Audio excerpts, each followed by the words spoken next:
right, everyone, favorite time of the week again, time for hashtag Rising Qs, where we answer your questions. Just me solo today. My partner in crime is still on vacation. He promises me he will be back tomorrow. We'll see.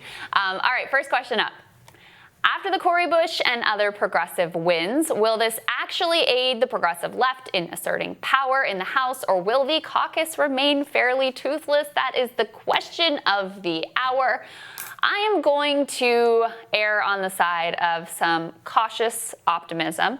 Number one, now that you have a few more people, I mean, frankly, there's just strength in numbers. So you have a little bit more cover. It's not just, AOC against everyone or just these few members of the squad against everyone. So maybe that provides a little bit of comfort and a little bit more backbone. But I think maybe more importantly than that is the impact that Cori Bush's win and Jamal Bowman's win and also Mondaire Jones' win will have on incumbent Democrats, where they see that they're no longer, if they're in a blue district, they may no longer be completely safe. Their misdeeds with regards to sort of cronyism and corruption and corporatism are no longer going to maybe go completely unnoticed. They actually have to think about the left wing about the left flank for the first time in a long time, first time ever maybe, I don't know. And so that was part of why the Tea Party was effective in moving the Republican Party to the right, was not even just because of the new members, but because of the impact that had on the actions of the members who were there, who realized that they had these primary challenges that they had to think about. So look, is it a panacea? Is it going to be perfect? Is it going to be everything that we want it to be? No. But you can see some things building. You can see some little green shoots that I think are worth taking some hope in. And Cori Bush, look, she's been homeless. She's uninsured. She had to be hospitalized twice for COVID. She has really struggled and really stood with the people in a way that I think makes her very, very unique in terms of being a member of Congress. So I am truly excited to see what she does when she gets there. All right, number two. Why is there not more talk about improving the mail-in voting system rather than simply use it? Don't use it debate people seem to be having now. My God, Nick, you asked such a great question, and I have no idea. Well, actually, I do know, because Democrats don't want to admit that the way that voting has been going in the pandemic is not that, it has been a disaster. I mean, you look at New York, state run by Democrats, resistance hero Governor Andrew Cuomo, they threw out 20% of the mail-in ballots based on a technicality. If Republicans had done something similar, the media and Democrats would rightfully be completely melting down over this level of disenfranchisement.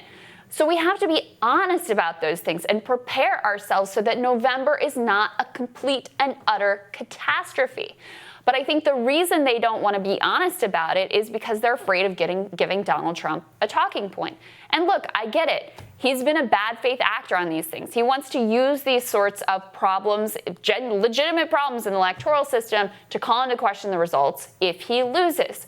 But by just burying our head in the sand and not trying to fix it so it will actually run smoothly on election day, you are providing him with so much more comfort and so much more potentially to work with. If it is a flawed election, if it's a mess, then you give him so much more room to operate in terms of calling into question the legitimacy of the election. So I think that's what's going on there. But this is one of the things that really keeps me up at night right now, because so far the track record in pandemic era voting has not gone well.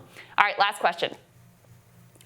Oh boy, if Joe Biden asked you to be his running mate, would you accept?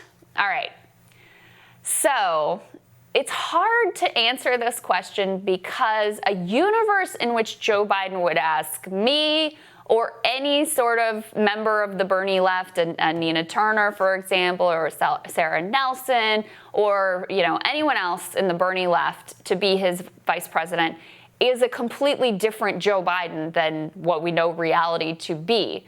So in that universe where he would be the type of person to ask someone from that wing of the party to be VP, yes, I think you should accept.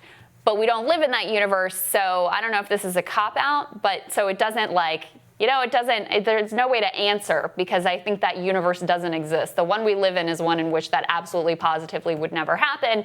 If it did happen, it would say that he was a different person and a different candidate than we were thinking that he was. I guess that's my answer. All right, Risers, thank you so much for joining us. We so appreciate you. Have a wonderful weekend. We'll see you back here tomorrow.